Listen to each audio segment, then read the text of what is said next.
ชีวิตวิจังពេលខ្លះយើងគិតថាវាជាផ្អែមឡើងតែតាមពិតវាគ្រាន់ជាថ្នាំពុល Check it ដំបូងឡើយស្រឡាញ់ចាទុកក្នុងបេះដូង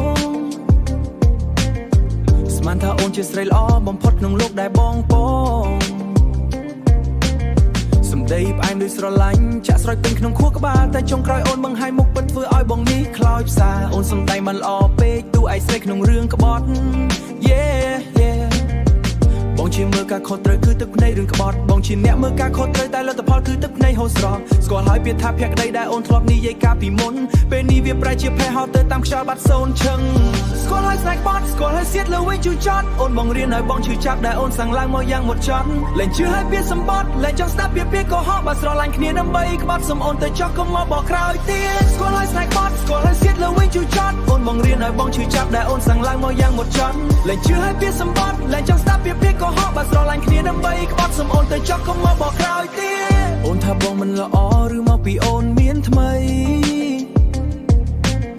ចរិតប្រែប្រួលដោយអាកាសធាតុគ្មានសល់សេចក្តីប្រណីបងខំសងសំចិត្តស្មោះអូនយកទៅបោះក្នុងទឹកលូទើបមិនថេកដែលយើងសាងបែរខ្លាចជាសោកនេតកម្មយ៉ាងយូរទើបមិនថេកដែលយើងសាងបែរខ្លាចជាសោកនេតកម្មយ៉ាងយូរអូខេបើចង់ចាក់ចេញបងមិនខាត់ជើងអូនទេផ្លូវដែលអូនរើសគឺក្បត់បងក៏មិនចង់នៅក្បែរនោះទេកុំមកសំទោសពេលដែលគេធ្វើបាបអូនវិញព្រោះបេះដូងបងពេលរឹងដូចថ្មលែងមានកន្លែងសម្រាប់ទុកម្នេញស្គាល់ហើយស្នេហ៍បត់ស្គាល់ហើយសៀតលើវិញជូចត់អូនបងរៀនឲ្យបងឈឺចាប់ដែលអូនសាំងឡើងមកយ៉ាងមុតចត់លែងជឿឲ្យពាក្យសម្បត្តិលែងចង់ស្ដាប់ពាក្យកុហកបើស្រឡាញ់គ្នាដើម្បីក្បត់សុំអូនទៅចោះកុំមកបកក្រោយទៀតស្គាល់ហើយស្នេហ៍បត់ស្គាល់ហើយសៀតលើវិញជូចត់អូនបងរៀនឲ្យបងឈឺចាប់ដែលអូនសាំងឡើងមកយ៉ាងមុតចត់លែងជឿឲ្យពាក្យសម្បត្តិលែងចង់ស្ដាប់ពាក្យកុហកបើស្រឡាញ់គ្នាដើម្បីក្បត់សុំអូនទៅចោះកុំមកបកក្រោយទៀតទឹកភ្នែកបងហូរមិនមែនស្ដាយអូនតែស្ដាយពេលវេលាដែលបងខំលះបង់ដើម្បីមិនដឹងគុណ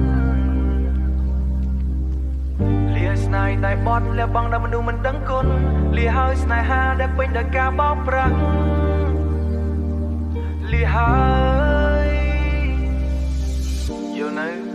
ជីវិតវាមិនមែនជាភាពយន្តរបងរឹងមាំជាងមុនបន្ទាប់ពីអូនក្បត់ Maybe it's better this way Peace out